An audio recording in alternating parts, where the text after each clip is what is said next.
बिस्मिल्लाहिर्रहमानिर्रहीम, अस्सलाम वालेकुम। बखैर इसमें आतिफ वक्कास और ये लेक्चर नंबर 3 है करंट इलेक्ट्रिसिटी का। इसमें आज हम रजिस्टर्स की कम्बिनेशन के मुतालिक अंडरस्टैंड करेंगे। रजिस्टर्स को अगर हम कंबाइन करें तो दो तरह से हम इन्हें कंबाइन कर सकते हैं, या तो हम उन्हें सीरीज़ में लगाएंगे या उन्हें पैरेलल में लगाएंगे। अब सीरीज़ में लगाने से क्या होगा, सीरीज़ में अगर हम रजिस्टर्स किसी सोर्स के साथ लगा लेते हैं तो इसके ज़रिए से हम पोटेंशियल डिवाइडर सर्किट बना सकते हैं, और पैरेलल में लगाकर हम उनसे करंट डिवाइडर सर्किट बना सकते हैं, और उसके बहुत ज़्यादा प्रैक्टिकल एप्लीकेशंस हैं। ये सारी बातें इसकी डिस्कस करेंगे, लेकिन पहले ये देखते हैं कि जब मुख्तलिफ रजिस्टर्स को, मुख्तलिफ वैल्यूज़ की रजिस्टर्स को आपस में कंबाइन करते हैं तो सीरीज़ में लगाने से इक्विवेलेंट रेजिस्टेंस कैसे कैलकुलेट की जा सकती है, इसके फार्मूले अंडरस्टैंड करेंगे सीरीज़ के केस में भी और पैरेलल कम्बिनेशन के केस में भी। और ये एग्ज़ाम पॉइंट ऑफ व्यू से इंतहाई इम्पॉर्टेंट भी है, बिकॉज इस पे मल्टीपल चॉइस क्वेश्चंस बन सकते हैं। सबसे पहले हम सीरीज़ कम्बिनेशन की अगर बात कर लें, पैरेलल को बाद में देखते हैं। सीरीज़ कम्बिनेशन इसे कहते हैं कि फॉर एग्ज़ाम्पल हमारे पास 3 मुख्तलिफ रजिस्टर्स हैं और इनको हम बैक टू बैक एक दूसरे के साथ कनेक्ट कर लेते हैं। ये R1 है, ये R2 है और ये R3 है, और यहाँ पर कोई पोटेंशियल, यहाँ पर V1 है और यहाँ पर V2 है, और इन दो पॉइंट्स के दरमियान कोई पोटेंशियल डिफरेंस है, या ये किसी सर्किट में लगे हुए हैं और सर्किट के अंदर कोई बैटरी मौजूद है। लेकिन ये सारी जो पोटेंशियल डिफरेंस है, डेल्टा V या आई कॉल इट V, इसको मैं V कहता हूँ, ये सारा ये इन 3 हिस्सों में डिवाइड हो जाएगा, V1, V2 और V3, और इसलिए इसको हम पोटेंशियल डिवाइडर या वोल्टेज डिवाइडर सर्किट भी कहते हैं। वोल्टेज डिवाइडर बिकॉज ये पोटेंशियल को डिवाइड कर देता है, हर रजिस्टर के एकरास अलग एक ड्रॉप होता है। अब अगर हमें मुख्तलिफ रजिस्टेंसेस गिवन हो और हमें कहा जाए कि जी ये इनका आपने टोटल रेजिस्टेंस बताना है इस पूरे सर्किट का, और वो सीरीज़ में लगे हुए हैं, तो आपने सिंपली उन सब को आपस में ऐड कर देना है, जितने भी हैं, ठीक है। और अगर तो उन सब का मैग्नीट्यूड एक दूसरे के जितना है, मतलब उनका मैग्नीट्यूड सेम है, यानी R है, और उनकी तादाद n है, यानी n नंबर ऑफ रजिस्टर्स हैं, n में भी 2, 3, 4, 10 है तो 10 लिखेंगे। बहरहाल ऐसे केस में इक्विवेलेंट जो रेजिस्टेंस होगी, total resistance of that circuit जिसमें वो n number of such resistors हैं, वो होगी NR, क्योंकि सीरीज़ में जब वो कनेक्टेड हो तो टोटल रेजिस्टेंस जो है इन दोनों की आपस में ऐड होती है, और यूँ हमें अगर तो ये दोनों सेम है तो हम सिंपली 2R कह देते हैं। लेंथ ऑफ वायर जो है वो रेजिस्टेंस के डायरेक्टली प्रोपोर्शनल है, तो कभी कभी वो कह देते हैं कि एक वायर है और उसकी कोई लेंथ बता देते हैं, लेट्स सपोज L, और उसके फिर 2 टुकड़े बना लेते हैं, एक L/2, दूसरा भी L/2, 2 टुकड़े बना लेते हैं, और आपको कहा जाता है कि अब इन दोनों टुकड़ों को आपस में पैरेलल में जोड़ दें तो टोटल रेजिस्टेंस क्या हो जाएगी।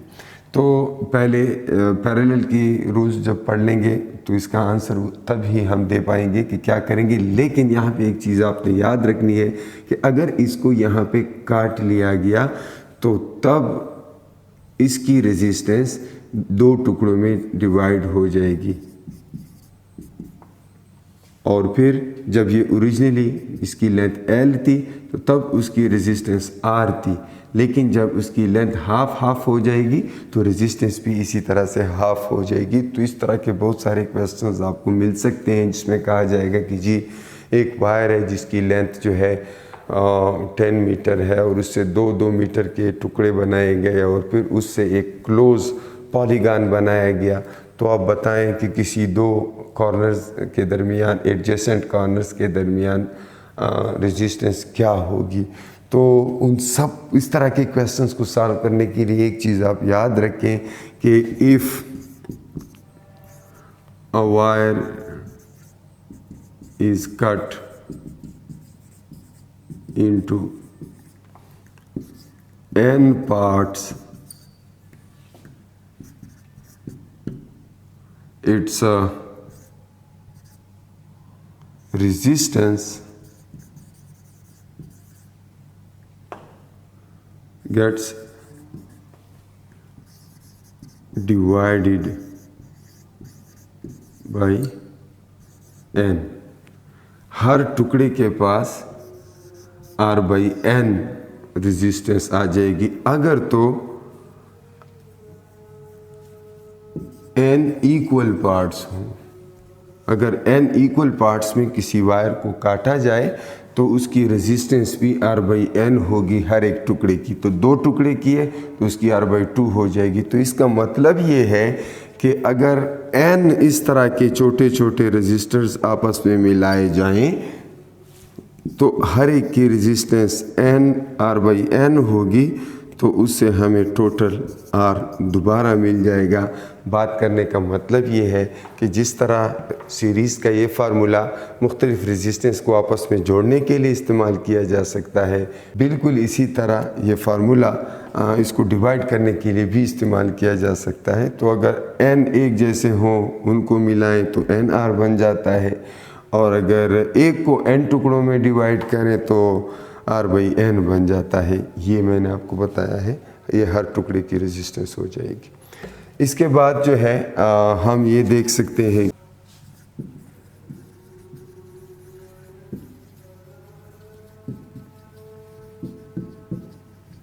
पैरेलल में जोड़ने का तरीका ये है कि उनको इस तरह साइड बाय साइड कनेक्ट कर लें।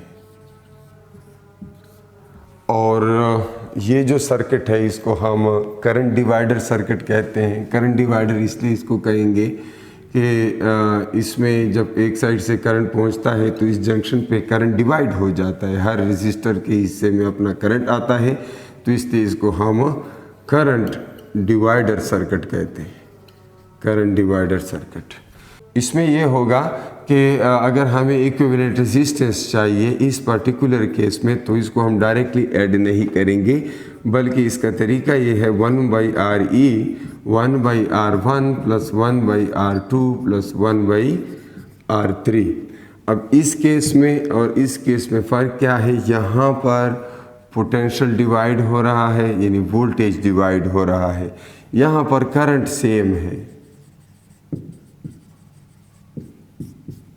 लेकिन इस केस में अगर आप देखें तो इन सब के अक्रॉस पोटेंशियल डिफरेंस V है, सबका पोटेंशियल डिफरेंस सेम है, लेकिन करंट उन सब के अक्रॉस अलग अलग जा सकता है, सेम भी हो सकता है। अगर तो रेजिस्टेंस सेम है तो करंट भी सेम होगा, लेकिन इस करंट से डिफरेंट होगा बिकॉज इस करंट के 3 टुकड़े हो जाने हैं। ठीक है, तो ये इसलिए करंट डिवाइडर सर्किट है। और इस केस में अगर n इक्वल है तो 1 बाई r, अगर ये वाली कंडीशन यहाँ पे भी हम लगा लें कि जी सारों का मैग्नीट्यूड सेम है, तो हम ये भी लिख सकते हैं, तब फिर आसान है, फिर हम डायरेक्टली r इक्विवेलेंट की जगह r बाई n लिखते हैं। तो ये अभी वही तरीका है जो कुछ देर पहले हमने डिस्कस किया। जोड़ने से लार्ज रेजिस्टेंस बनती है, तोड़ने से स्मॉल रेजिस्टेंस बनती है। तो इस तरह से अगर आप उनको पैरेलल में जोड़ते हैं, इसकी मिसाल ऐसे है कि इस तरह टुकड़ों में डिवाइड करते हैं, तो पैरेलल में जो इक्विवेलेंट रेजिस्टेंस होगी वो इन सब से स्मॉलर होगी, R1 से भी स्मॉलर होगी, that resistance will be smaller than R2 and smaller than R3. At the same time, अगर आप इस सिचुएशन को देखें जब वो सीरीज़ में लगे हुए हैं तो इक्विवेलेंट रेजिस्टेंस जो है वो लार्जर होगा R1 से भी, ये लार्जर होगा R2 से भी, और ये R3 से भी लार्जर होगा, ये आपने याद रखना है। अगर आप सीरीज़ में लगाते हैं सो ये ज़्यादा होगा, पैरेलल में लगाएंगे ये कम होगा। अब अगर कोई सिचुएशन ऐसी दी जाए कि पहले हम उनको सीरीज़ में लगाते हैं और फिर सीरीज़ से इसको चेंज करके पैरेलल में जाते हैं, तो सीरीज़ टू पैरेलल अगर देखें, सीरीज़ टू पैरेलल का मतलब ये है कि पहले आपने इनको सीरीज़ में जोड़ा और फिर आप उनको पैरेलल में लेके गए, या ओरिजिनली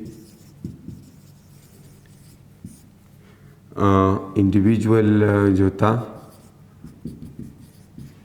इन सब की रेजिस्टेंस सेम थी, ये कुछ आपके पास रेजिस्टर्स हैं और आपने इनको सीरीज़ में कंबाइन किया तो उसकी रेजिस्टेंस हो गई NR।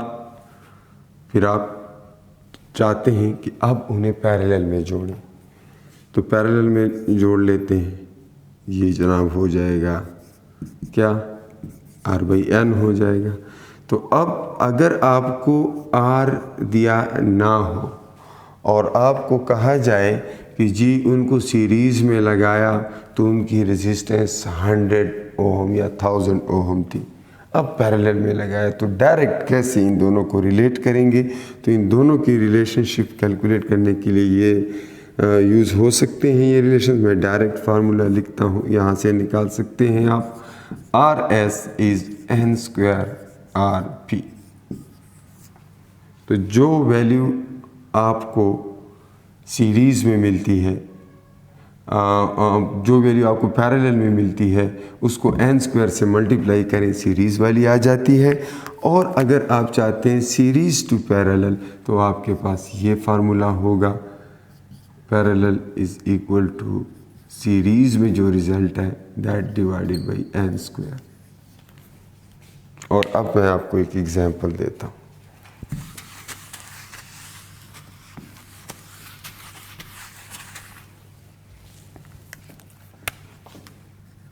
एक वायर है जिसकी लेंथ जो है वो 10 मीटर्स है और उसके 5 पार्ट्स हमने बनाए, सो N इसका 5 है।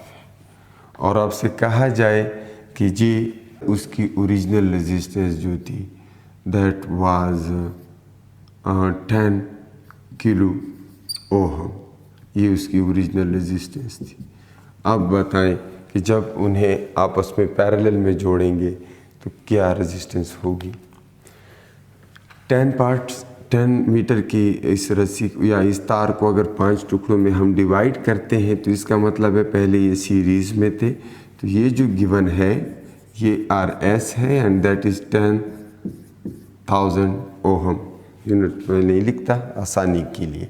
और अब मैं चाहता हूँ कि मैं उसकी पैरेलल में उसको ले जाऊँ, तो ये क्या हो जाएगा, इसको सिंपली मैंने N² पे डिवाइड कर देना है, यानी N हमारे पास क्या है 5 है, तो 5 का स्क्वायर हो जाएगा 25। सो 10,000 को मैं 25 पे डिवाइड करूँगा and I would get 400। So if we connect them in parallel we get 400 ohm. ये भी ओहम में था, किलो हमने हटाया था।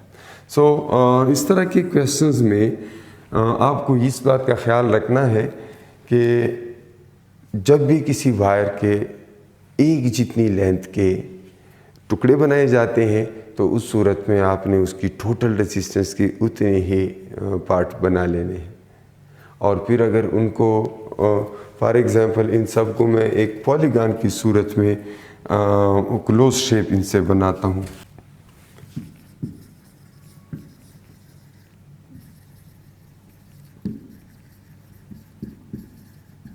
अगर रेजिस्टर्स की कोई पॉलीगॉन कॉम्बिनेशन हो, लाइक ये 5 साइडेड पॉलीगॉन है, उस वायर के हमने चूँकि 5 टुकड़े बनाए थे एक जितने, तो मैं कोशिश कर लेता हूँ एक 5 साइडेड शेप बना लूँ। लेट्स सपोज ये वो शेप है। अब हमें कहा जाए कि जी ये पॉइंट ए है और ये पॉइंट बी है, और आप बताएं कि इन दोनों पॉइंट्स के दरमियान की जो रेजिस्टेंस है वो क्या होगी।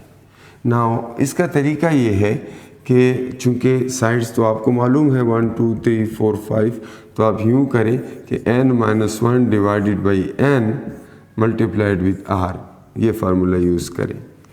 So that would give you r/ab। क्यों? क्योंकि r तो आपको इंडिविजुअल साइड का मालूम है, इंडिविजुअल साइड का r कितना है वो अगर हम टोटल r को, टोटल लेंथ उसकी 10 मीटर थी और फिर उसके 5 साइड्स बनाए गए, तो हर साइड के यानी टोटल लेंथ के 5 टुकड़े हो गए, और हर टुकड़े की जो रेजिस्टेंस लेंथ है वो 2 है, यानी हर टुकड़े की जो रेजिस्टेंस है वो r/5 है। और वो यहाँ से हम कैलकुलेट कर सकते हैं। 10,000 को 5 पे डिवाइड कर लेंगे, क्या आता है 2000। तो 2000 एक साइड की रेजिस्टेंस है, और ए बी क्या है, मैं यहाँ पर 5 लिखूँगा, -1 divided by 5 multiplied with what 2000, that is r/ab। यहाँ से जो भी आएगा 4/5 आएगा, और इसको मज़ीद आप सिंप्लीफाई कर लें, 5 इसके साथ कैंसिल हो जाएगा, 400, और 400 multiplied with 4 that is 1600 ohm. ये इन दोनों साइड्स या इन दोनों साइड्स किसी भी दो एडजेसेंट कॉर्नर्स के दरमियान की रेजिस्टेंस है। इसका डायरेक्ट भी एक तरीका है, अगर आप डायरेक्ट पूरी लेंथ है या पूरी रेजिस्टेंस है वो वैल्यू यहाँ पे लिख लें, तो फिर यहाँ पर n² लिखेंगे। लाइक अब देखें ना, ये फार्मूला मैं इस तरह भी लिख सकता हूँ, n-1 divided by n² r। Original जो रेजिस्टेंस थी, अगर ये मैं इसमें पुट कर लूँ तो फिर मैं यहाँ पर नीचे n² लिखूँगा, इसलिए फिर मुझे इस झंझट से छुटकारा मिल जाएगा, क्योंकि पहले आप उन सब की इंडिविजुअल रेजिस्टेंस फाइंड करें, तो डायरेक्ट वही रेजिस्टेंस फाइंड करना चाहते हैं तो नीचे n² लिखें, और फिर ये हो जाएगा ऊपर 5 -1 से 4 आएगा, और नीचे 5 का स्क्वायर होगा, और इधर रेजिस्टेंस आपके पास 10,000 है। तो यहाँ से डायरेक्ट भी आप कर सकते हैं without going through this step. सही है, तो ये तरीका है। और इस तरीके के क्वेश्चन, ये तो मैंने 5 साइडेड बनाया है, 3 साइडेड बना सकते हैं, ट्रायंगल हो सकता है, स्क्वायर हो सकता है, किसी भी दो एडजेसेंट कॉर्नर्स के दरमियान रेजिस्टेंस इस तरीके से कैलकुलेट करते हैं। फिर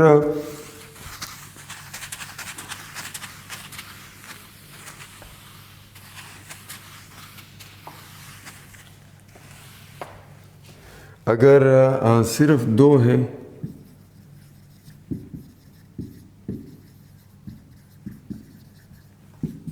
और पैरेलल में है, मैं वही एग्जांपल ले लेता हूँ जो कुछ देर पहले हमने बात की थी कि अगर कोई वायर है जिसकी लेंथ L है तो उसकी ओरिजिनल रेजिस्टेंस जो थी वो R थी, और अब इनको मैं ऐसे आपस में जोड़ता हूँ कि इनके दोनों साइड्स आपस में इस तरह मिला लेते हैं, तो ये इन दोनों की पैरेलल कम्बिनेशन हो गई। तो जैसे हमने बात की, एक भी r/2 है, दूसरा भी r/2 है, क्योंकि r के 2 टुकड़े हो जाएंगे। और फिर हमने कहा था अगर एक जैसे रेजिस्टर्स होते हैं तो उनके लिए हम क्या करेंगे, हम उनकी इंडिविजुअल की तादाद को n पे डिवाइड करेंगे, यही बात हमने की। तो यहाँ पर r इक्विवेलेंट क्या हो जाएगा, इंडिविजुअल तो r/2 है और उनकी तादाद भी 2 है, तो यहाँ पर आ जाएगा जी r/4। और इस तरह का कोई भी केस हो, ये एक केस हो गया, एक केस ये हो सकता है कि जी सर्कल है और इसके दोनों किसी डायमीटर के अक्रॉस आपने ये कैलकुलेट करना है कि जी रेजिस्टेंस कितनी होगी, R/AB क्या होगा। तो R/AB कैलकुलेट करने का तरीका यही है, सेम टू सेम। यहाँ पर ये r/2 है, ये वाला भी r/2 है बिकॉज लेंथ हाफ हाफ हो गई है, तो इसको भी बिल्कुल इसी तरीके से आप कर सकते हैं। r/2 divided by 2 you get r/4। सो ये कुछ इम्पोर्टेंट क्वेश्चंस हैं जो पूछे जा सकते हैं, बल्कि माजी में पूछे गए हैं मुख्तलिफ एग्ज़ाम्स में। तो इसका ये तरीका होता है, पैरेलल कम्बिनेशन से आप इनको सॉल्व करते हैं।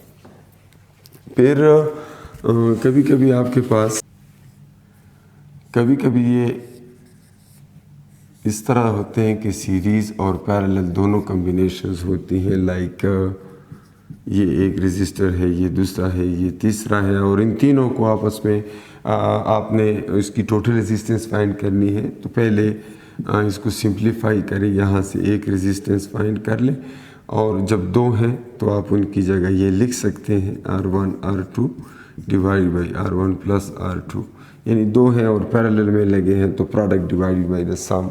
ये इनका आसान तरीका है, इस तरीके से आप कर सकते हैं क्योंकि सिर्फ दो हैं। और फिर उनकी जगह ये वाला ये रजिस्टर जो है जैसे R1 डैश, सो ये R1 डैश आ गया और ये दूसरे के साथ R3 के साथ सीरीज़ में लगा हुआ है। तो अब सिंपली इन दोनों को ऐड कर दें तो इससे आपके पास रिजल्टेंट आएगा जो भी आपसे मांगा है। तो इस तरीके से आप कर सकते हैं। और अगर पहले सीरीज़ वाला आता है, दो सीरीज़ में आते हैं, उसके बाद यानी इस तरह की सिचुएशन हो और ये भी कर लेते हैं और फिर ये इस तरह है, ठीक है।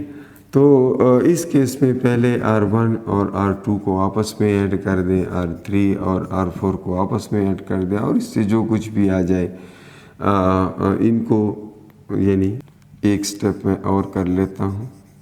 ये इन दोनों का सम है R1 प्लस R2, और ये R3 और R4 का सम है, और ये R5। तो इन दोनों को फिर इनसे जो भी आया होगा उनके ऊपर पैरेलल कम्बिनेशन वाला फार्मूला अप्लाई करें और फिर इसके साथ ऐड करें। सो जिस तरह का भी सर्किट दिया गया हो आप तो ये रूल सिंपली अप्लाई कर सकते हैं। इसके बाद मैं एक सिंपल रूल आपको बता दूं सीरीज़ के लिए भी और पैरेलल के लिए भी। अगर आपसे कहा जाए, क्योंकि ये वोल्टेज डिवाइडर है,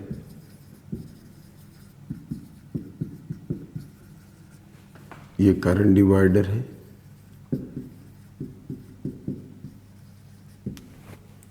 यहाँ पे करंट है 12 एम्पियर, यहाँ पे इन दोनों के क्रॉस पोटेंशियल डिफरेंस है 12 वोल्ट्स, और यहाँ पर रेजिस्टेंस है 2 ओम और यहाँ पे रेजिस्टेंस है 4 ओम।